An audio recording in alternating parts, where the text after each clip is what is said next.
E aí, gente? Venho hoje trazer uma reflexão que fala a respeito de identidade. Você tem uma identidade em Cristo? Bem, eu sei que na polpa dos dedos de cada ser humano, Deus fez um desenho de identificação pessoal. Um desenho que é imutável e único. Eu não tenho o desenho que você não tem o desenho que eu tenho. E o nosso desenho pessoal, ele é imutável. Apesar dos cortes e etc., ele permanece o mesmo. Quando Deus se revela para Moisés, em Êxodo 3, no versículo 13 e 14, ele se revela como o Eu Sou. Por mais que nós não percebamos, essa forma de referir-se a si mesmo também reflete uma questão de identidade do próprio Deus.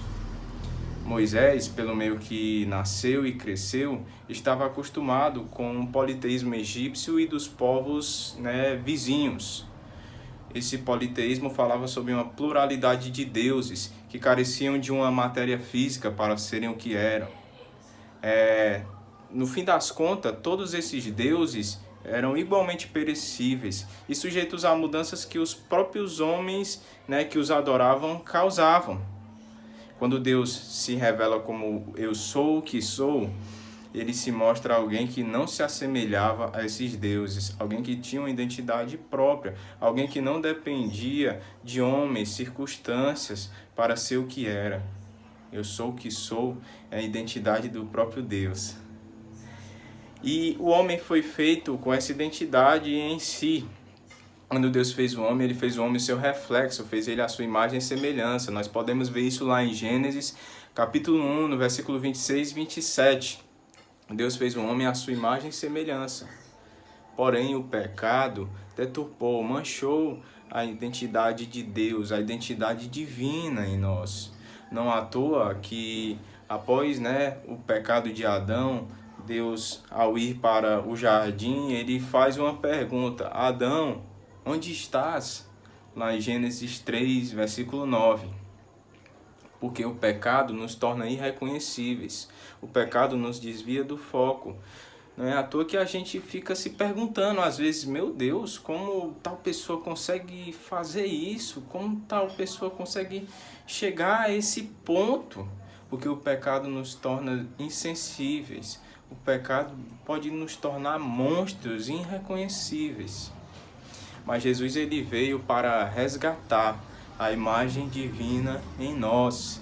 Jesus Cristo veio para resgatar o que havia se perdido, a identidade de Deus em nós, por meio de um sincero arrependimento, de uma fé verdadeira, que chega à obediência aos ensinamentos dele, nós podemos novamente obter a identidade de Deus.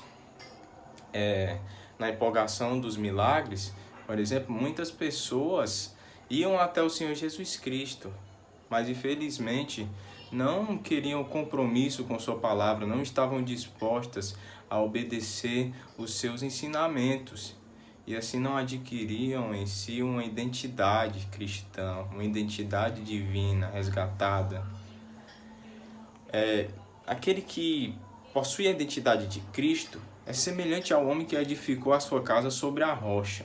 Quando vem a tempestade, ele permanece intacto, ele permanece lá no seu canto.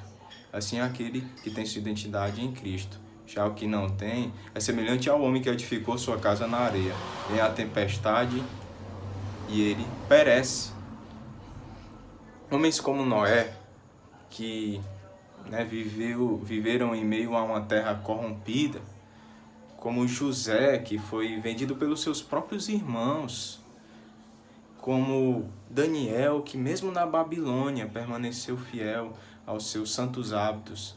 São exemplos de como alguém que tem identidade em Cristo é. Olha, assim como nós aqui nessa terra só podemos entrar em alguns lugares com identidade, nós só poderemos entrar no céu com a identidade de Cristo. Portanto, não nos deixemos levar pelas situações, pelas tribulações, pelas paixões e circunstâncias desse mundo.